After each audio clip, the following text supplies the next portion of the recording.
All right, everybody, let's jump right in today. We're going to do a deep dive on some global stuff that's been happening. And, a lot of you have sent in some sources about some pretty big changes, and we're going to break it all down. Yeah, big stories for sure, with probably even bigger, consequences. Yeah, and so we're going to be looking at like Assad falling from power in Syria, and then President-elect Trump's stance on immigration, and the possibility of European peacekeepers like going into Ukraine. Right, right. And it's interesting because these stories all kind of seem separate at first, but they Yeah. actually connect in some pretty interesting ways. And we'll explore, the ripple effects of that and how they might, all tie back to, us here. Oh yeah, Well, impact Americans. Yeah, yeah. and it's almost like um, somebody took a snow globe and just shook it really, really hard, Oh, and yeah. now we're watching the Stop. pieces kind of settle in. Settle. Yeah. Where will they land? Yeah, Exactly. exactly. What So I now mean. how hard will they land? Yeah. All right. Well, let's start with Syria.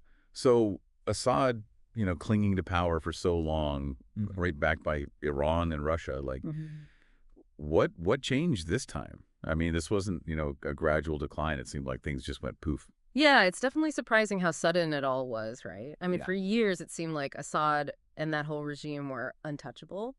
But you're right to focus on those backers, Iran and Russia, Yeah. because they've both been going through a lot of their own stuff lately, and it shifted Yeah. their priorities big time. Iran's conflict with Israel, that left them reeling, and Russia's entanglement in Ukraine, well, that's just stretched them thin. They're having Mm. resource problems, and so suddenly Wow. you've got this power vacuum, and it's like an open door for somebody new to step in and take control. And who is that stepping in? Is that who I'm seeing in my sources as Hayat Tahrir al-Sham, HTS? I have to admit, I'm not really familiar with them. Right. And most people, I think that it's not a name that we've, seen a lot in the headlines, but it might be one that Americans need to, start paying attention to. HBS is a jihadist group, and they've got a complicated history. They basically came out of that mess that was the Syrian civil war. Oh, wow. But here's what's important. They've shown that they can be effective militarily, and they're completely opposed to Iran. I mean, in fact, one of the first things they did was vandalize the Iranian embassy in Damascus. Oh, wow. That's a statement. Yeah, you don't get much clearer than that. So what does that mean for the U.S., though? Yeah. I mean, is this another, like, hot spot that we need to worry about in the Middle East? Or could this actually, like, end up helping us out? Well, that's the question, isn't it? And unfortunately, there's no easy answer. HTS, well, they're a bit of a wild card right now. They could go a couple different ways. On the one hand, having them in control could really destabilize that whole region, maybe start new conflicts or empower extremists. Right. And those extremists are the ones that really threaten U.S. security. Yeah. I mean, imagine HTS starts attracting foreign fighters, Yeah. giving them training resources, and then eventually those guys turn on us. That's a scenario nobody wants to see. Yeah. That's scary stuff for sure.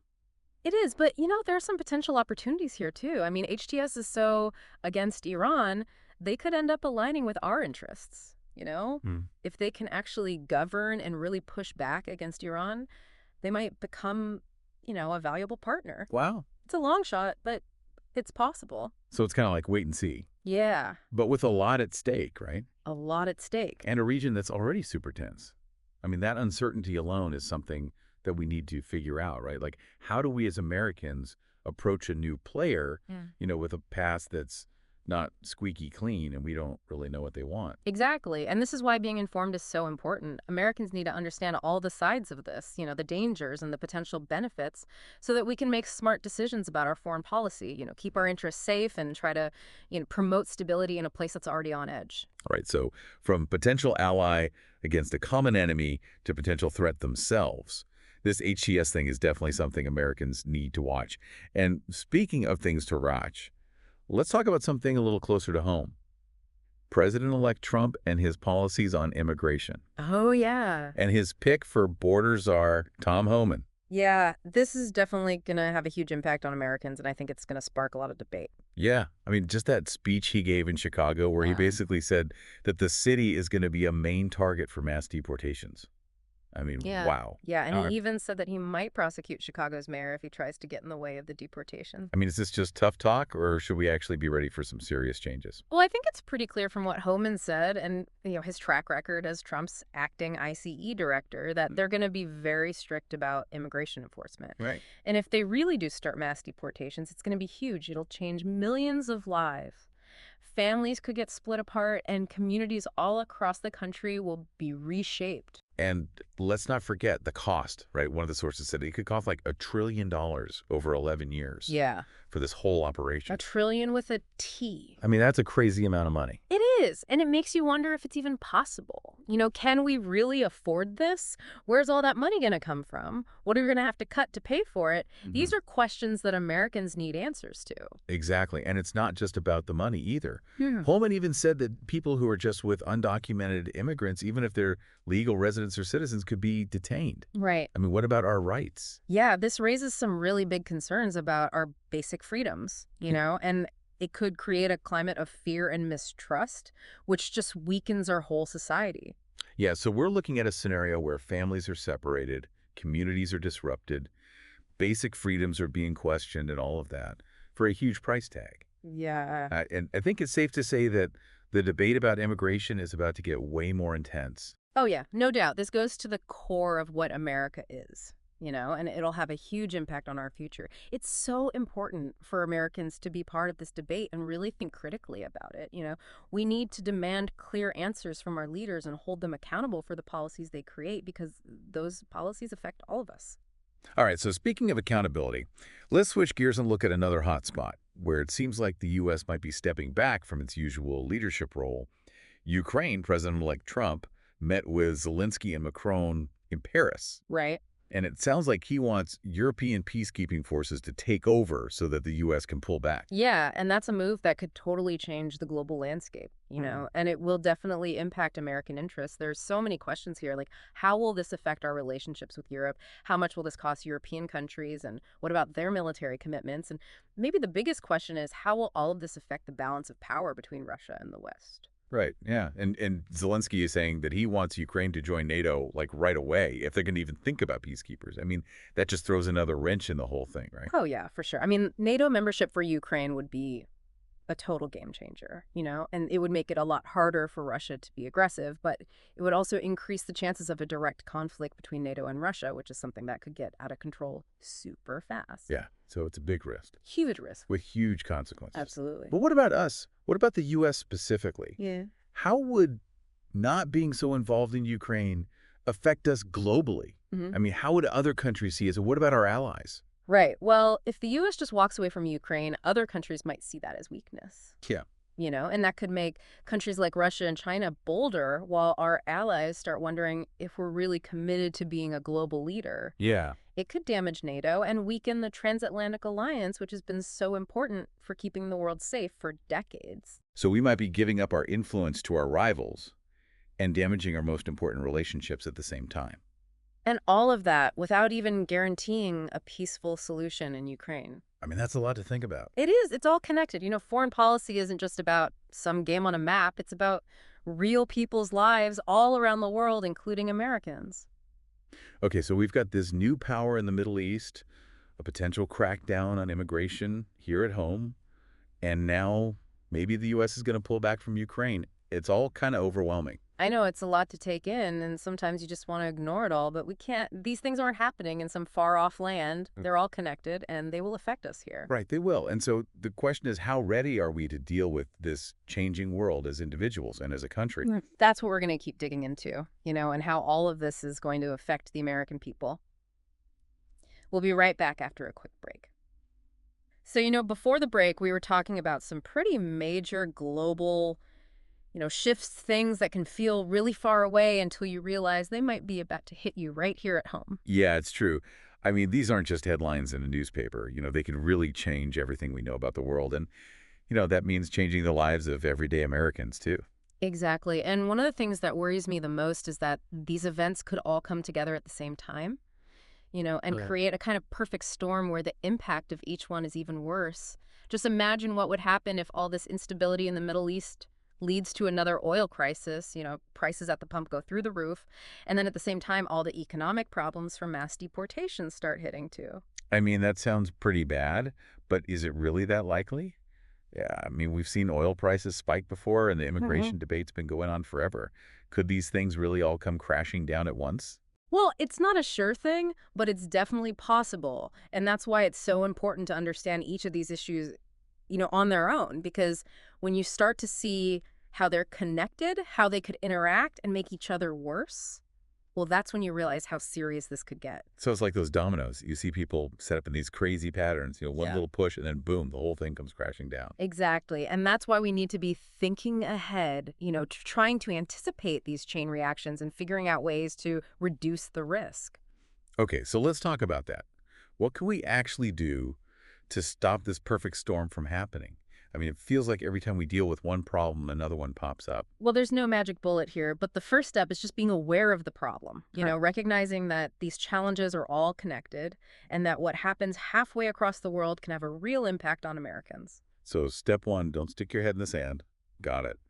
But what about actually doing something? I mean, what can regular people do to protect themselves and their families from all this? Yeah. Well, one of the most important things is to be prepared financially. We talked about how things could get really shaky economically. So having some savings, paying down debt, and having an emergency fund can help you get through tough times. It's good advice anytime, Yeah. right? But when you think about how global events can mess with our economy, well, it seems even more important to be ready. Absolutely. Another important thing is to build strong communities. Strong communities can handle anything, whether it's economic problems, social problems, or political problems. Get involved in local organizations, support your local businesses, and build relationships with your neighbors. All of that makes a difference. So it's not just about battening down the hatches and waiting for the storm to pass. It's about making our communities stronger so we can all stand together when things get rough. Exactly. And don't forget about being an informed citizen. Stay up to date on what's happening in the world, think critically about the information you're getting, and make your voice heard in the political process. All of that can help shape the future of our country and influence how we respond to these global challenges. That's a good reminder that we're not just helpless bystanders. We have a voice, we have power, and we can make a difference. But it all starts with being informed, and that's what we're trying to do here. Yeah. Give people the knowledge and context they need to take action. You got knowledge is power, and informed citizens are what make a society strong and resilient. So let's keep learning as we dig deeper into these challenges, starting with this potential U.S. withdrawal from Ukraine and the possibility of European peacekeepers stepping in. Okay, so let's go back to that chessboard analogy for a minute. The U.S. seems to be making a move that could change the whole game. But what are the consequences of that move? Who wins and who loses? That's a great way to think about it. If the U.S. does reduce its involvement in Ukraine, it's going to create a vacuum and someone will fill it. The question is, who will it be? European countries who want to show their strength and protect their borders? Or will it be Russia, who sees a chance to take more control and become the dominant power in the region? And what about NATO? We were talking about Zelensky wanting Ukraine to join NATO quickly. If the U.S. is pulling back, would NATO be willing to take that risk? That's a key point. NATO membership for Ukraine would be huge. It would basically guarantee their security and make Russia think twice about attacking. But it would also dramatically increase the risk of a direct conflict between NATO and Russia. And that's a situation that could escalate very quickly. So it's a high-stakes gamble with a lot riding on it. But what about the U.S. specifically? How would pulling back from Ukraine affect our image in the world and our relationships with our allies? That's where things get really interesting. A U.S. retreat from Ukraine could make us look weak, and that could embolden our rivals like Russia and China while our allies start doubting our commitment to global leadership. Right. It could weaken NATO and damage the transatlantic alliance, which has been so important for global security for so long. So not only are we maybe letting our rivals get stronger, but we're also risking our relationships with our closest allies. That's a pretty big price to pay, especially if it doesn't even lead to peace in Ukraine. You're absolutely right. And it reminds us that foreign policy isn't just about some theoretical game. It's about real consequences for real people all over the world, including Americans. Okay, so we've got a potential crisis brewing in the Middle East, a crackdown on immigration here at home, and now maybe the U.S. is going to pull out of Ukraine. It's starting to feel a bit much. I get it. It can be overwhelming when you think about how complicated all of this is and how much is at stake. But remember, even when things seem chaotic, there are things we can do to protect ourselves, our communities, and our values. We can educate ourselves, talk to each other, and hold our leaders accountable for their actions. You're right. Knowledge is power, and informed citizens are the best defense against tyranny and injustice, both here and around the world. So let's keep exploring these complex issues, starting with a closer look at what President-elect Trump's immigration policies could mean for American society. So we've been talking about some pretty intense stuff, global power shifts, potential conflicts, and these policy changes that could really impact people's lives. It's kind of making my head spin. Yeah, we've covered a lot, but as we wrap up this deep dive, I want to shift gears a little bit. We've talked about what's happening, but now I want to talk about what it all means. Right. We've analyzed the threats, but how will they actually affect you, the listener everyday Americans? How could these global events change your life? That's a good point. Yeah. It's easy to get lost in the big picture stuff when we talk about geopolitics, Mhm. but really it all comes down to how these things impact real people. Exactly. So let's bring it home. Imagine you're sitting at your kitchen table, having your morning coffee, scrolling through the news. How could the stories we've talked about actually change things for you? Okay, yeah, I like that. Paint me a picture. All right, well, let's start with the economy. If things in the Middle East get worse and we have another oil crisis like we were talking about earlier, what happens? Gas prices go way up. Yeah. And that means you have less money for groceries, for fun, for all the things that make life good. Ouch. Yeah, that's real. Right. And then we talked about mass deportations and the economic problems that could cause. Well, think about all the industries that depend on immigrant workers, agriculture, construction, restaurants. Yeah.